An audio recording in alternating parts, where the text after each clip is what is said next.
Hi, Lindsey. Hi, Todd. Thanks for joining me. So we've had a number of conversations over the last maybe couple years, I think. I'm not quite sure how we got introduced. Do you remember?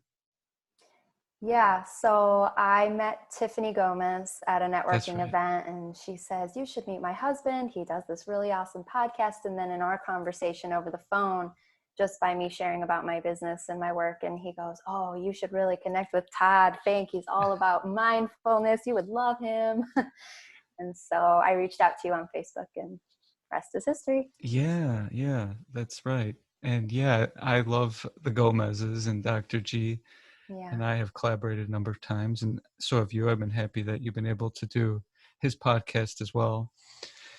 I've enjoyed our conversations, so I kind of knew in the back of my mind when I got to a point where I was clear about what I wanted to do with these dialogues, that you'd be somebody I would circle back to. And since we've met, I have been following your work with MindBody Kitchen. So if you wouldn't mind telling me and telling anyone listening what MindBody Kitchen is and why you do that kind of work, maybe what's the inspiration behind it? Yeah, so I'll try to keep it short. No problem. MindBody Kitchen actually came to me a year before I launched my business, or before I even had the idea to start one. But it was essentially a culmination of all the things that I was doing. I went to school and got my Bachelor of Science in Nutrition and Dietetics, so I'm trained there. And then after I graduated, started working in the field, multiple different jobs in the food industry and the clinical nutrition industry.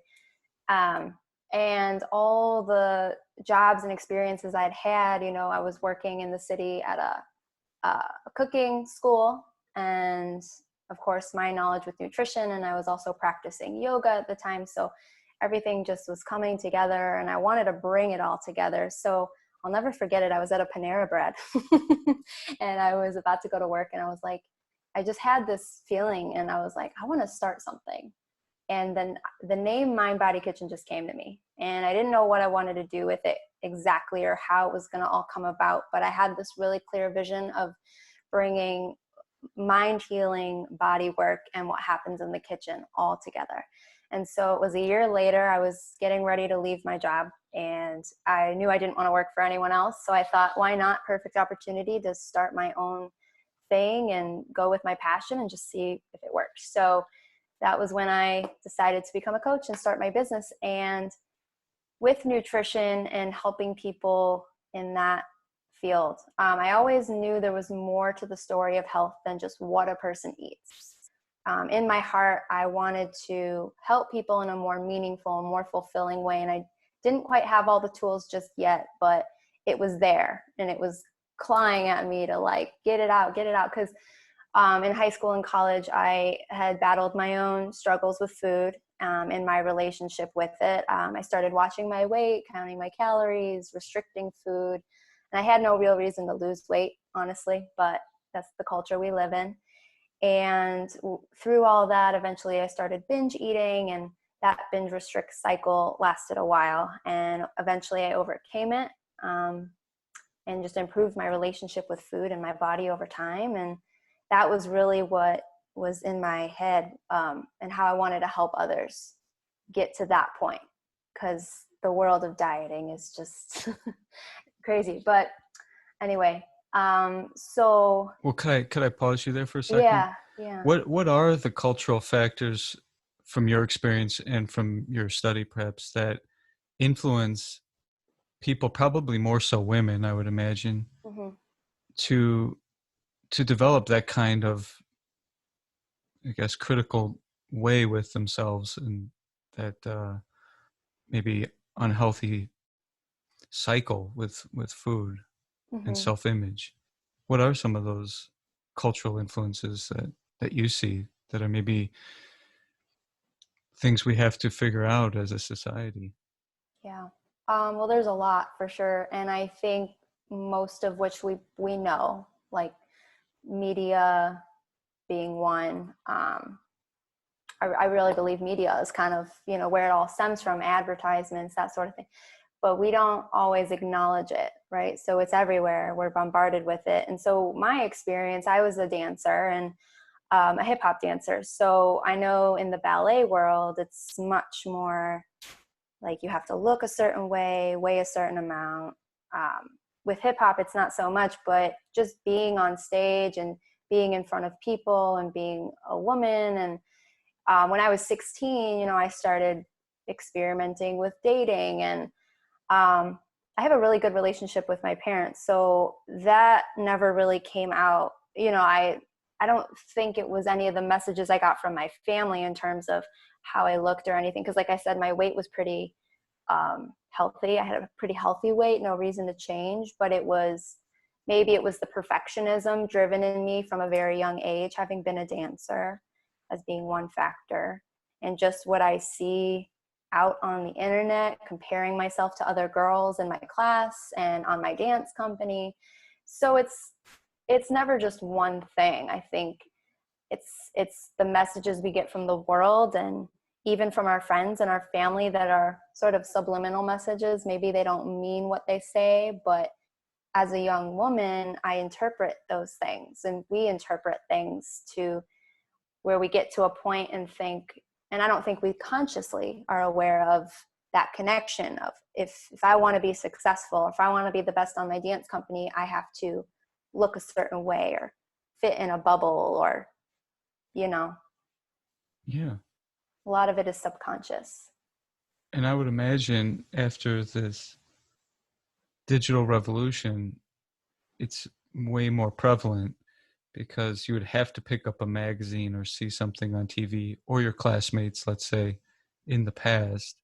But now it's just 24/7. Anytime you look into your hand where the phone is, you can see images of probably unrealistic beauty, especially with all the apps and filters and, you know. Well, I remember, I don't know if you heard of Tumblr before. Yeah. It was kind of like Yeah. before Pinterest days. Okay. I remember Googling Finspiration. That's a pretty common word out there that's I've still never used. heard of that. Finspiration? Inspiration. It's like Yeah, that doesn't sound nails on a chalkboard. It's it doesn't sound inspiring at all. well, when I was younger, I don't even know how I heard of this word, or I don't, because none of my friends were dieting or, vocalizing that they were wanting to lose weight or anything like that. So I don't remember where I found this word, but I would Google images of inspiration is basically I idolizing bodies of those who probably have eating disorders, like super, super thin, unrealistically thin. And I use that as motivation. And I'm not even sure what for, like I said, but it was, I don't know, maybe it was in my head to strive for something, to achieve something. That makes sense. Yeah. So thanks for taking that momentary detour with me there. So then eventually it sounds like something shifted for you. So what was Hmm. that? In my own story with it. Yeah. Yeah, you know what, it was gradual, and I never sought help for it. Well, I did. I thought about therapy, and I tried, like in college, they had those free services where you can see a counselor a couple times for free. So I tried that, never really clicked with anyone. When I came and told my parents about it, when I was binge eating, and it was just horrible, and my emotional health, my mental health was just going downhill, and it was getting to a breaking point where I was like, I don't know what's going on here, and I think I need to find some help.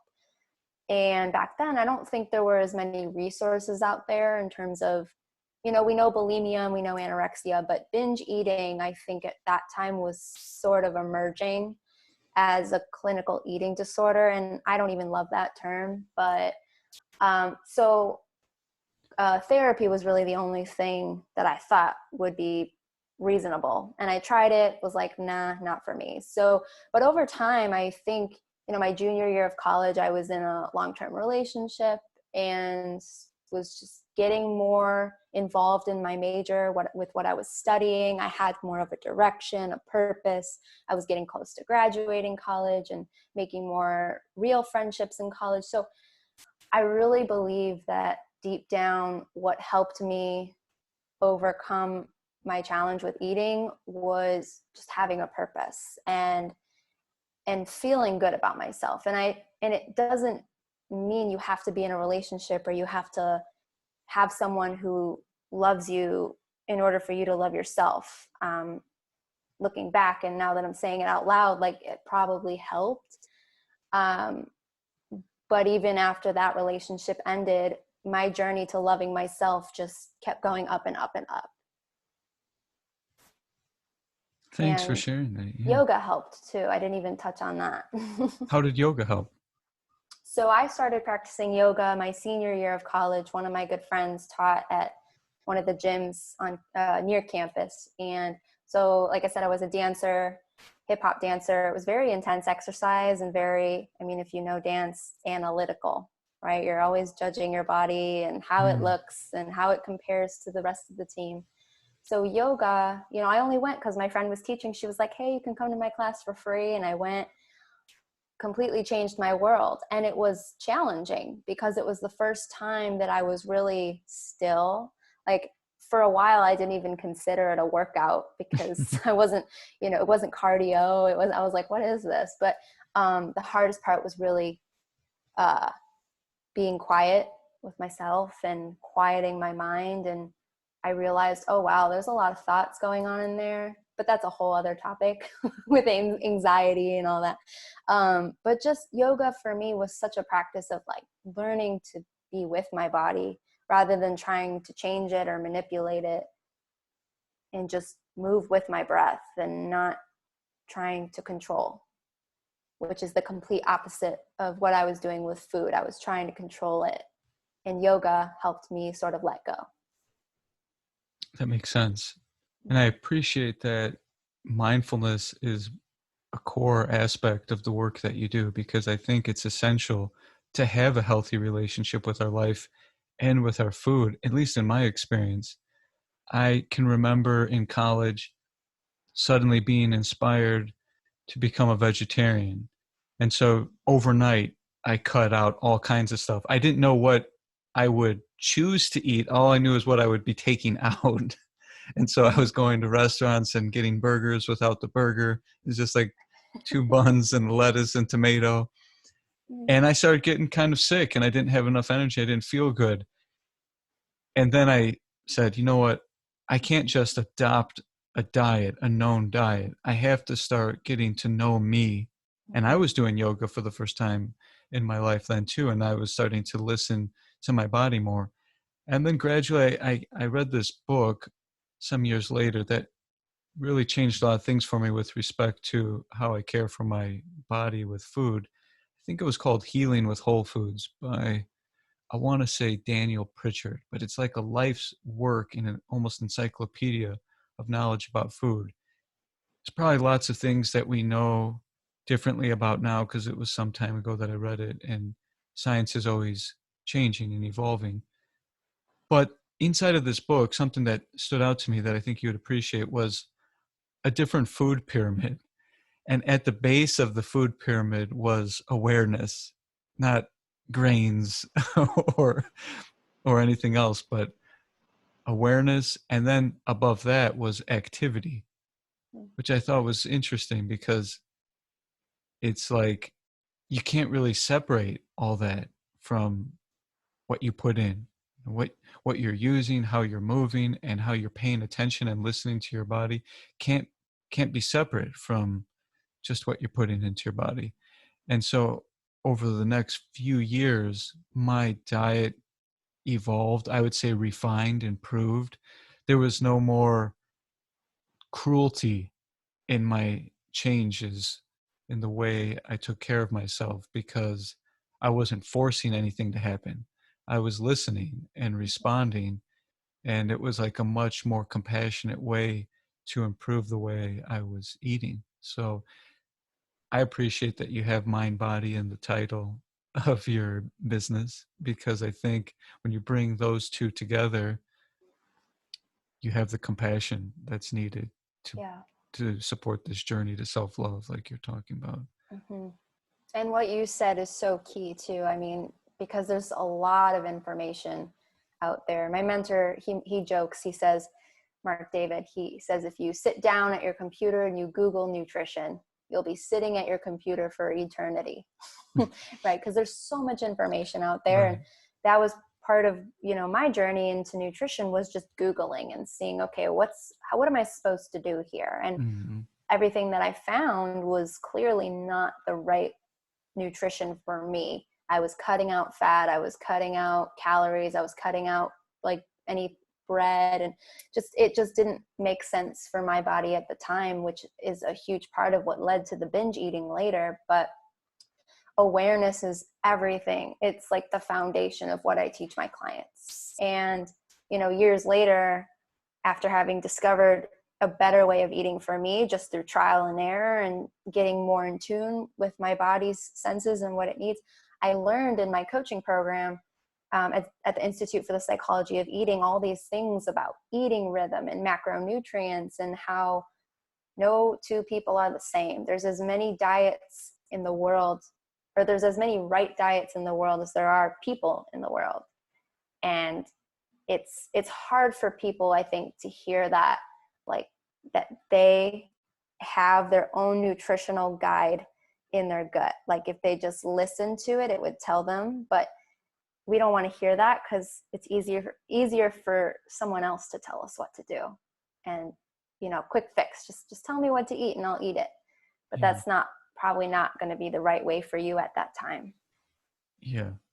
I noticed when I started to take to meditation sincerely that it spontaneously and very naturally oriented me in new ways, in new directions with respect to food and lifestyle. Things start to be felt that maybe went undetected before because of the mind not being still enough, like you mentioned.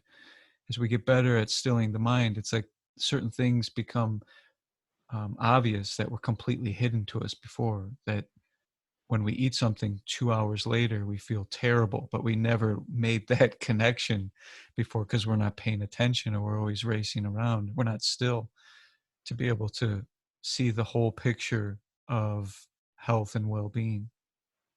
Yeah. So what It's sort of things are you seeing now with the crisis that we're in? How is it affecting some of your clients? Or in general, what kind of uh, impact is that stress having? Yeah, well, stress and health, that's like a whole, um, really the But biggest thing. on their relationship with food. Yeah. Because I know, I'll just say really quick that some of my colleagues will say, Todd, are you getting more stressed out? Because they'll see me eating differently or Yeah. having like some more snacks nearby, and see, I almost can't catch it sometimes how I unconsciously Hmm. want to eat my stress away, And but it that's exactly happens. where I was going to go. Yeah. Okay. And I even noticed it within myself too, right? But certainly out in the community and just through talking with people, there's a lot of talk around overeating, comfort eating, stress eating, emotional eating, um, and binge eating. I haven't had anyone come up to me and say, yeah, I'm binge eating, but I know it's happening. Maybe not as much as the others, but I noticed it within myself, interestingly enough. Uh, maybe maybe a week or two after the official quarantine or orders to stay in place. And I caught myself, though, because, like, as I've said, I've had a lot of practice with this, a lot of awareness over the years about what triggers me. But I caught myself and I was like, holy cow, I haven't had a binge eating episode in years. And in that moment, if I hadn't had the awareness to recognize what was going on in here and what was going on in my environment and how I was feeling and what led up to that moment, it would have been a full-blown binge eating episode. But I was like, okay, pause, breathe. This is what's happening here. So for those who haven't yet uh, cultivated that awareness, the first thing is to just be easy. be easy with yourself. And if you've never had this tendency before and you're all of a sudden feeling like, why can't I stay out of the kitchen? Why am I craving different foods? Why, like whatever it is that's changed for you and you're not sure, we're certainly out of our normal routine. So keeping that in mind, it's important for us not to judge and try and justify, because I've just noticed with one of my clients, she recognized that she was emotionally eating, and she knew what it was because she follows my work and we've been working together long enough that she was like, okay, maybe this is emotional eating. And, we talked through it, we figured it out, but she's never really experienced that before, or maybe not to this level of awareness where it bothered her. Because we all overeat. I mean, that's human. To think that we're never going to overeat again is like crazy. But she was aware of it because she knew she was stressed out with all that's going on. So to just have some compassion for yourself is the very first step. And I could go on and on and on. I don't want to keep talking, but was there anything in there that piqued your attention? Or? Well, just something that we already touched on before we got on the call, actually, when you were mentioning motivation to me. It seems to me like, I guess part of the work of a coach is to guide people back to themselves, maybe, or support people in their journey to loving themselves. But I would imagine people come to you looking for the motivation or the coaching, sort of like a personal trainer. And how do you respond to that? I mean, what is the role of a coach when it comes to having a better relationship with our food? Yeah. Well, a coach is certainly not going to just lay it all out there and say, okay, here's what you do and how you do it. And sometimes that's actually hard for us because we can see something, maybe not always right away, but over time, getting to know a person, like, you just got to do this. But Yeah. I want my client to, of course I'll guide and try to ask the right questions to guide my client on the right path. But at the end of the day, I want them to be the one to discover certain things, because only they know what their truth is. And there was something else I was going to say to that, but it slipped my mind. Well, that's good. Yeah, that makes sense. But like in personal training, the coach may actually be able to go, here's exactly what we're going to do. We're going to, lift these weights and do this cardio and so on. And that's why you come to them. But so we kind of have that in our mind that someone can just tell us exactly what it needs to be and then motivate us. Yeah. But we're also talking, go ahead. I remembered what it was, because you mentioned motivation and guiding, and they were sort of two different pieces of the question. But so with motivation, if someone comes to me all upset, like, I don't feel motivated. And that was sort of what I was telling you before is, some days I feel really motivated to do things and other days I don't, and I'm just okay with that. But it keeps slipping my mind. What was I going to say? I don't know, but maybe some kind of acceptance or something with ourselves. I mean, motivation is not something that you can count on, in my experience. No. I mean, someone has to have some level of motivation to reach out for help, and even say to a nutrition coach or a fitness professional, personal trainer, and say, I want to do this. And you need that person to kind of hold your hand and guide you. And I like how you say guide you back to yourself. But so a big part of the work I do with clients is helping them dive deep into what that trigger was for them. What inspired you to reach out and ask for help? That's your motivation. And digging deeper and deeper and deeper, because the first thing they say is something like weight loss. Okay, why do you want to lose weight? Well, I want to feel better about my body. Why do you want to feel better about my body? Well, I think I would be more intimate with my partner. Okay, and why is that important to you? So just keep asking why. I think it was Dean Graziosi. How do you say his last name? Dean Graziosi, I think is his last name, but he has the 7 layers of why. and it's specifically 7, which is, I think, is funny. There's a lot of layers to whys when you There's, really get into yeah, it, I you think know? there could be infinite layers Right. of whys, but it's important for, I mean, anytime you embark on a new journey, we should always be asking ourselves why. And it isn't easy for sure, but that's the motivation right there. So what do you do when you're not feeling motivated to say work hard on your business, Yeah. especially in these uncertain times? Does that sometimes get the best of you? Hmm. Yeah. And it has. And it's been a wave that I've been riding over the last, I don't even know how long it's been, month and a half.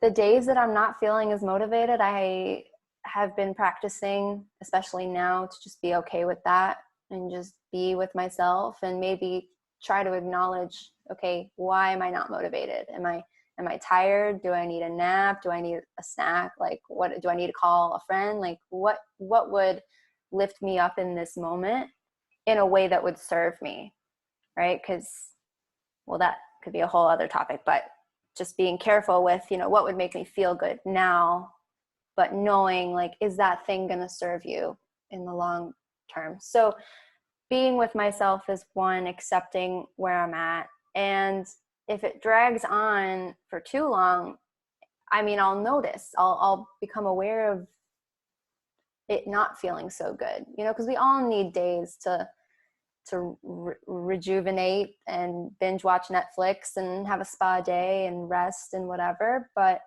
over time, you might start to feel differently. It felt good for the first few days and maybe you got your energy back. But then for me, at least, over time, I'll start to feel more fatigued and more groggy. And my body is telling me, like, okay, either get up, get moving, or get your brain active, go Mm-hmm. learn something, go read a book. So then when I notice that I'm starting to go downhill, then, okay, what would bring me back up? Like, and not just what would serve me, but how can I do it in a way that serves others? I don't know if what I'm saying is making sense. Yeah. It also reminds me of something known as the gravitational theory of motivation, which states that we're always motivated to do something.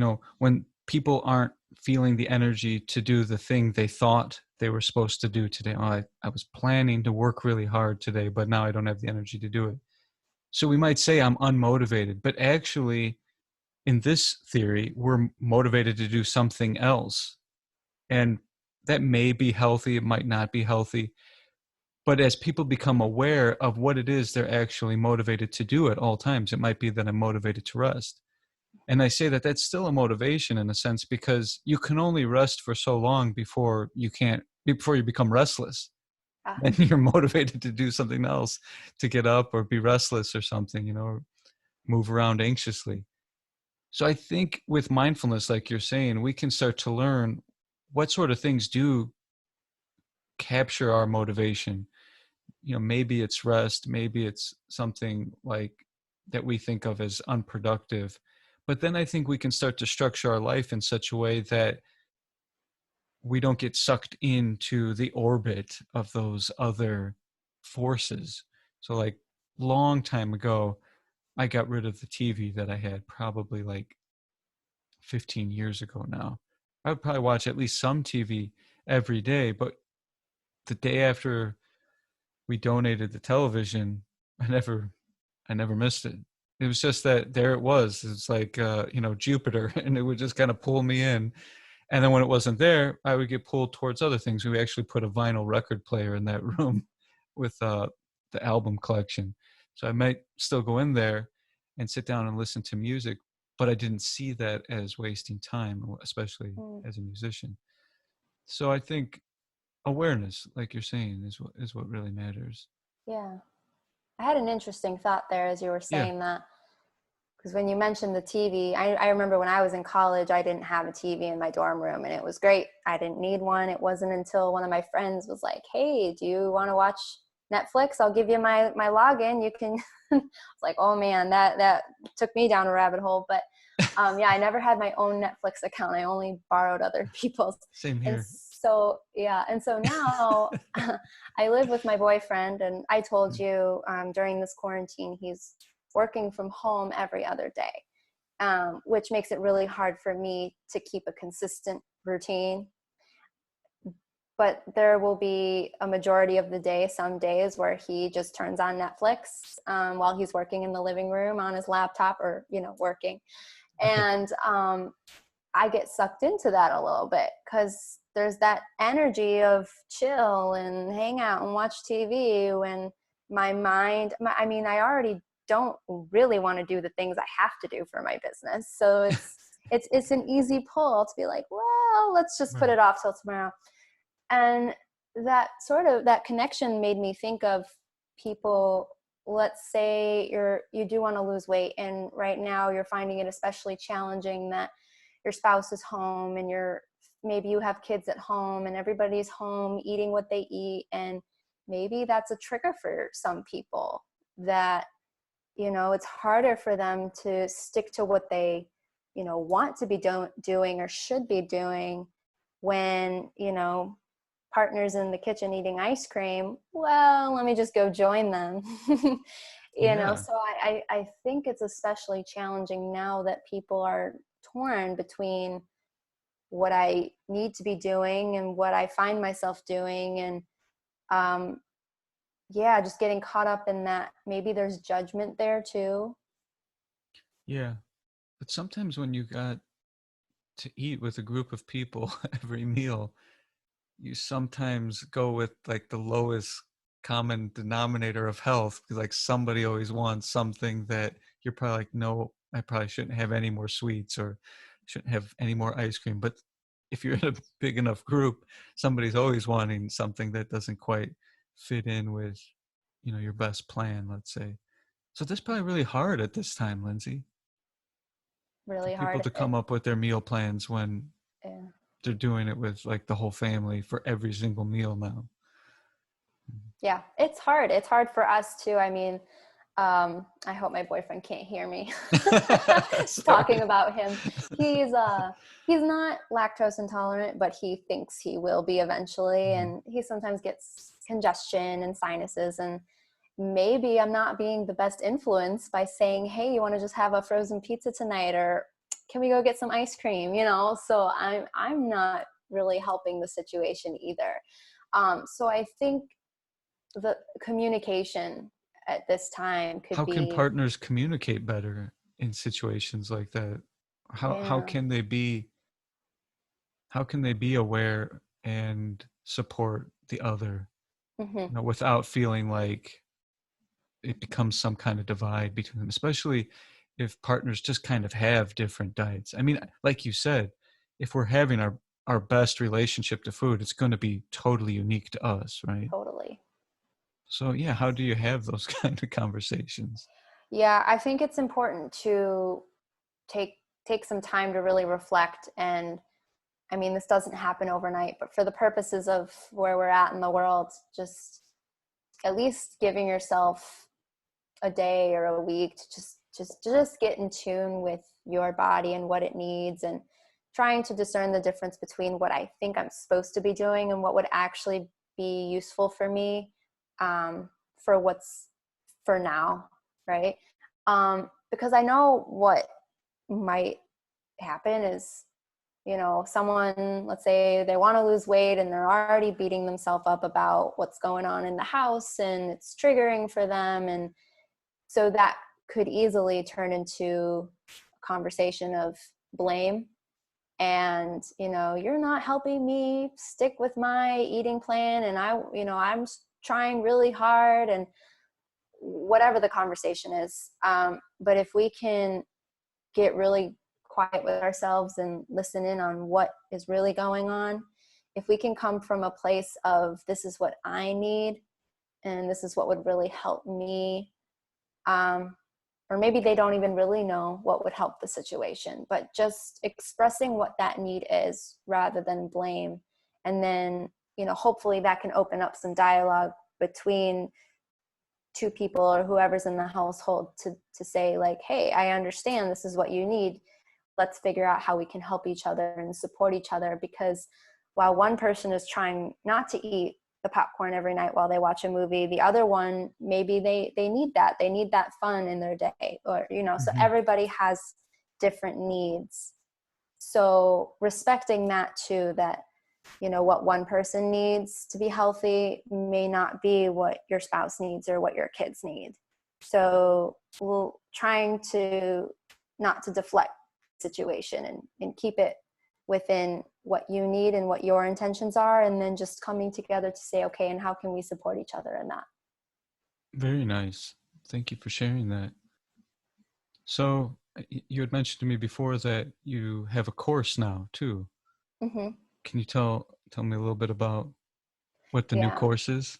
Yeah, I was really excited to put that together, totally out of my comfort zone with this whole technology, putting an online course out there. But so in my motivated week last week, I really hunkered down and I was so hyper focused. Because again, coming back to what I was saying, I don't know, earlier in the conversation about having purpose is Mm-hmm. such a motivating factor for anything. So binge eating being the thing that I struggled with, and it's the thing I'm most passionate about helping people with, and emotional eating, stressful eating.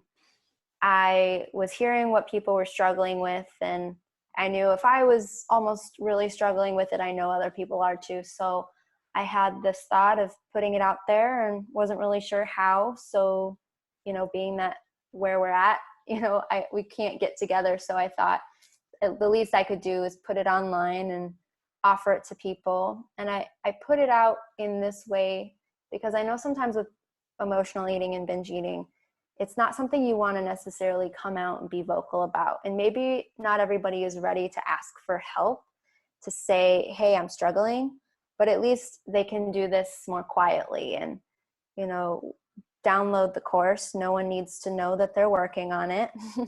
And it's only a few hours of recorded material that you would listen to. And then there's a self-discovery workbook in there. There's an outline that you can print and take notes. And then at the end, once you've completed all 3 modules, you can have a complimentary Q&A call with me. Just if there's anything that's really you're unsure of, or you just want to talk and just need support, that's what that's That's for. really cool. So it's called How to Free Yourself from Emotional Eating and Binge Eating. And I bet And that is super important for people during this time. So how can people find that, Lindsey? yeah, so I guess, can we put links anywhere? Yeah, I'll add Yeah. links. So I can send you the link, but you can also go to my website, mindbodykitchen.org, and there's a tab that says online courses. And it's the only course I have out right now. So it's pretty easy to find. Hopefully, yeah, the first of many, because that's really Yeah. inspiring. Yeah, And it's really kind of you. oh, thanks. Yeah, it was fun putting it together. Yeah, that's cool. I have to learn more about creating courses with you. Yeah, Um, we'll chat about it. yeah, definitely. Well, one of the last things I wanted to explore with you is this difference between self-esteem and self-compassion. It seems like self-esteem is probably low for lots of people when they don't feel like they have the right diet, or when they don't feel like they're the right weight, and for all the cultural reasons that we already talked about. But just trying to get good self-esteem often leads people into more darkness, trying to be better than other people, trying to look as good as other people. And that's almost like a never-ending pattern of defeat. And if you have to be better than others and nobody can be average, then we're all going to be into some kind of conflict here. So what, oh, my dog's scratching on the door, wants to see me soon. But what do you think the difference between self-esteem and self-compassion is? And do you see it that way? Do you see self-compassion being maybe the priority in your work with your clients? I do. And it's not necessarily something you can teach. I certainly help guide my clients in that direction, but truly nothing changes until you decide that you're worth it. And so I really do believe that self-compassion and self-esteem sort of go hand in hand, but because self-esteem being like your self-worth, right? Mm-hmm. So, and I talk about this in my course actually, but But it's an interesting word, Lindsey, because if you think of this word esteem, if we said we're going to have this speaker, she's highly esteemed in her field. I mean, like she's held up on a pedestal. And so I think sometimes even unconsciously we think esteem means I got to be great at something, or I got to look great when it comes to the way the self-worth I have about my body. But yeah, go ahead. Sorry. Yeah, well, even from that perspective, it's like if we're trying to hold ourselves to constantly be up on a higher, what you just said, Yeah. and me struggling with perfection, I get that. It's really hard to have self-compassion when you don't believe you're worthy enough. You don't believe you're good enough.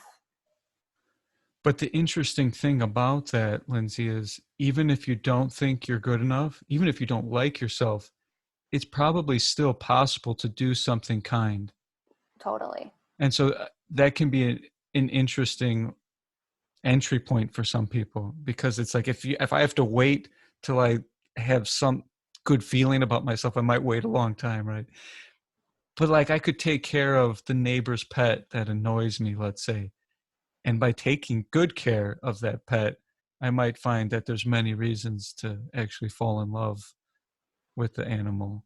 Yeah. And I think sometimes that kindness comes before self-worth, as It strangely as that does. might sound. It does. And, the goal ultimately being self-love, right? Mm-hmm. And loving our bodies.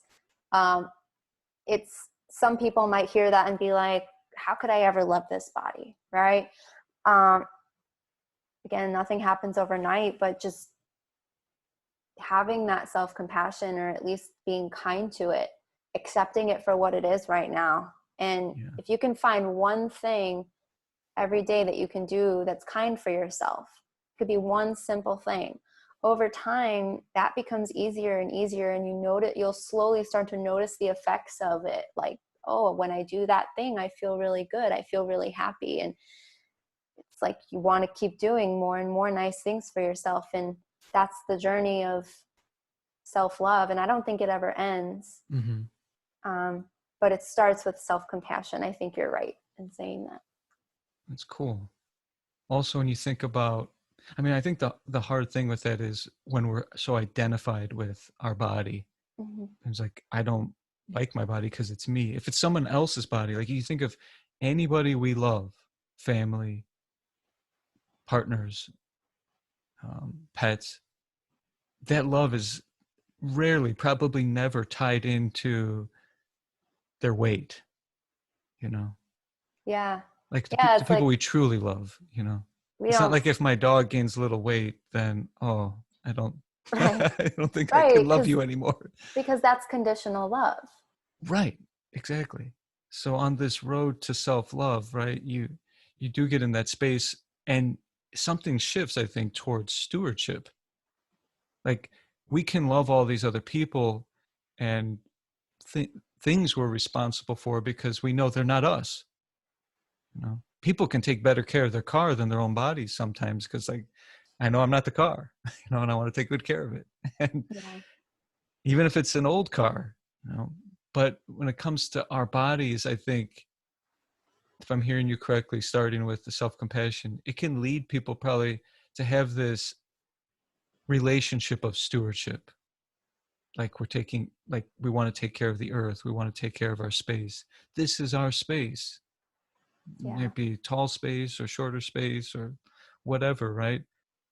But any room I've ever been in, I want to make it like a nice space, small dorm room in college or a bigger room or an office space. Mm-hmm. And when I relate to it in that way, I can see more clearly what I need to do to be kind. Mm-hmm. Yeah. If you think of your home or your body like your home, because it really is, it's Yeah, the only home you'll ever have to live in for the rest of your life. right. So, make it a happy place to live in. That's really nice. Well, thanks so much, Lindsey, for taking time to dialogue today. And when we share this, I'll include the links to your work and anything else that you feel is important for listeners, those watching, to know. Yeah. And then we'll talk again. Thank you so much, Todd. You're welcome. Take care and good luck to you. Thank you.